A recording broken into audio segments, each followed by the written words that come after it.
Hello everyone, welcome back to my channel. তো আজকে চলে এসেছি আরও একটা নতুন কলার ডিজাইনের ভিডিও নিয়ে।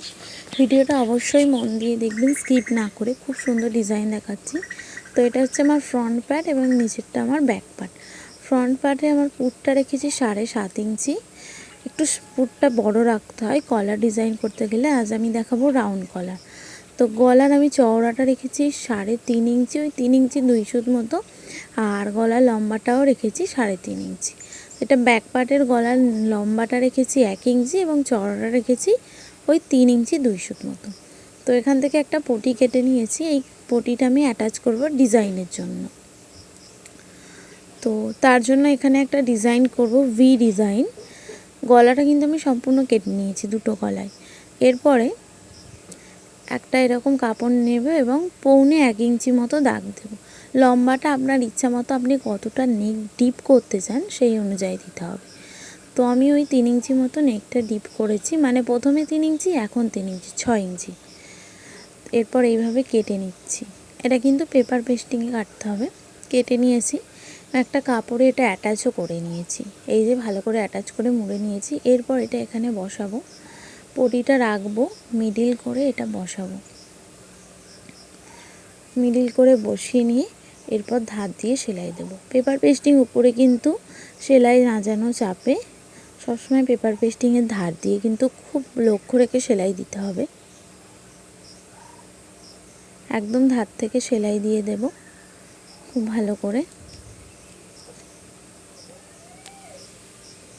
এটা কিন্তু একটা ডিজাইনার জামা হচ্ছে, তাই এই ফ্রন্ট পার্টটা এত ছোট। এবং যে পটিটা আমি লম্বা রেখেছি সেখানে আরও অ্যাটাচ হবে, কুচি অ্যাটাচ হয়ে পটিটা তার উপরেই কিন্তু হবে। তাই আমি পটিটা অনেকটা বড় রেখেছি। তো এই যে তারপরে মিডিল থেকে কেটে নিয়েছি। এক্সট্রা কাপড়গুলো অবশ্যই সেলাই মার্জিন দেখে কাটবেন, সেলাই যেন না কেটে যায়। এরপর মিডিলে একটা কাট দিয়ে নিয়েছি কোণটায়। তারপর এই দুটো উল্টে দিচ্ছি। দেখুন উল্টো দিকে উল্টে দিয়েছি।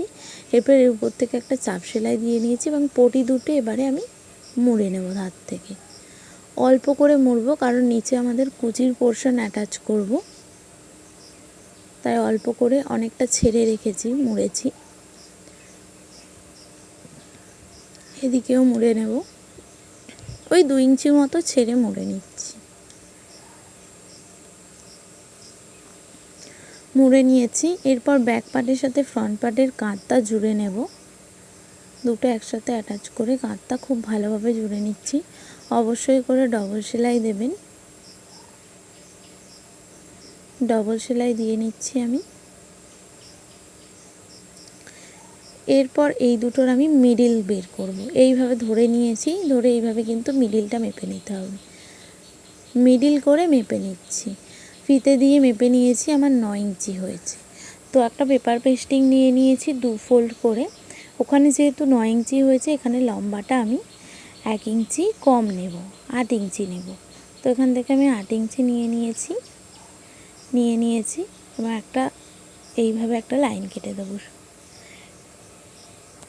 এরপর এখান থেকে যেই আমার গলার রাউন্ডটা আছে, সেই গলার রাউন্ডটার মাপ দিয়ে, মানে 3 ইঞ্চি মতো আমার পুটটা নিয়েছিলাম, সেটার মাপ দিয়ে তারপর রাউন্ড করে দিচ্ছি।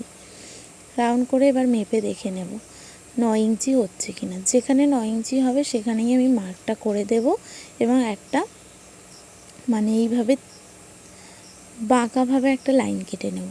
কেটে নিয়েছি। এরপর এখান থেকে 1 ইঞ্চি করে দাগ দিয়ে নেব, কারণ আমরা 1 ইঞ্চির কলার লাগাবো। 1 ইঞ্চিটাই কিন্তু খুব ভালো লাগে দেখতে, তার থেকে বড় হলে খুব একটা ভালো লাগে না। এইভাবে 1 ইঞ্চি করে দাগ দিয়ে নিয়েছি এবং এখানটায় একটু হালকা রাউন্ড করে দেব, যেখানটা কোনা হয়ে আছে সেখানটা হালকা রাউন্ড করে দিয়েছি এই রকম। এরপর এটা কেটে নেব। অবশ্যই করে যেদিক থেকে ড্রয়িং শুরু করছেন সেদিকে কিন্তু পেপার পেস্টিংটা জোড়া রাখতে হবে। দেখুন আমারটা জোড়া আছে। এরপর পিনগুলো ভালো করে আটকে নিয়ে কলারটা কেটে নেব। অবশ্যই পিন আটকে নেবেন, না হলে কিন্তু কলারটা কাটার সময় সরে যেতে পারে, তখন কিন্তু ছোট বড় হয়ে গেলে ভালো লাগবে না। ভালো করে এটা কাটিং করে নিচ্ছি। এরপর এটা একটা কাপড়ের মধ্যে অ্যাটাচ করব। আপনারা প্রেস করেও অ্যাটাচ করতে পারেন কিংবা সেলাই দিয়েও।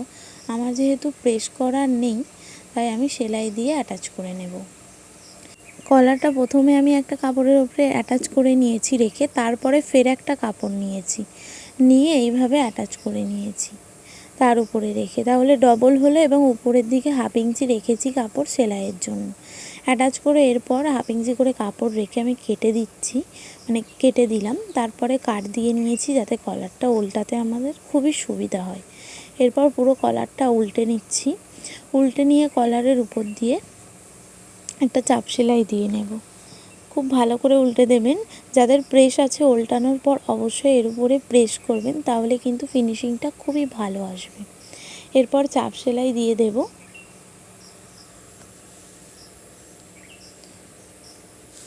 খুব ভালো করে কিন্তু রাউন্ডটায় দেখে চাপ সেলাই দিতে হবে।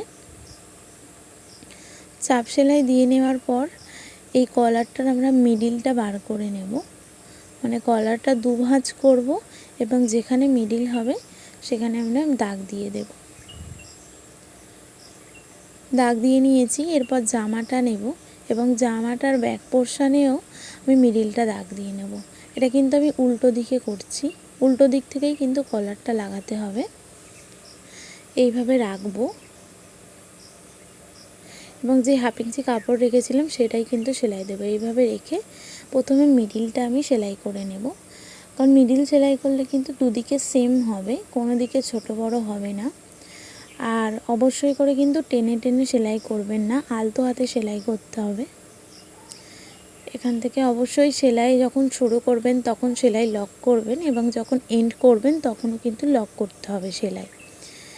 একটু ধরে ধরে করতে হবে, না হলে কিন্তু কলারটা ভালো করে হবে না, যেহেতু এটা রাউন্ড কলার।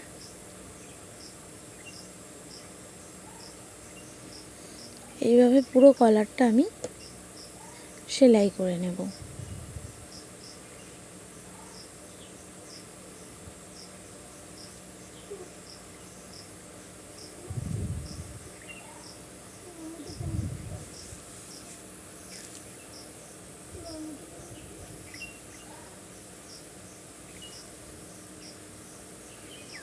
পুরো কলারটা আমার সেলাই করা প্রায় হয়ে গেছে। এরপর এই কলারটা আমি সোজা দিকে উল্টে নেব। এই যে সোজা দিক করে এরপর কলারটা উল্টে নিচ্ছি, উল্টে নিয়েছি। এবারে যেই কাপড়গুলো আছে সেগুলো আমি ভিতরের দিকে ঢুকিয়ে দেবো, যেই মানে কাঁচা কাপড়গুলো উঠে আছে সেগুলো ঢুকিয়ে আমি সেলাই দিয়ে দেব ধার থেকে। একদমই কিন্তু টানা যাবে না, টানলে কিন্তু বাজে হয়ে যাবে, আলতো হাতে সেলাই দিতে হবে।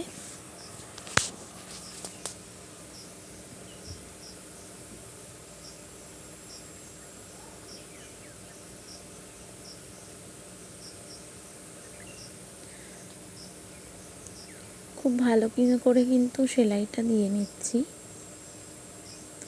সেলাই করা আমার হয়ে গেছে।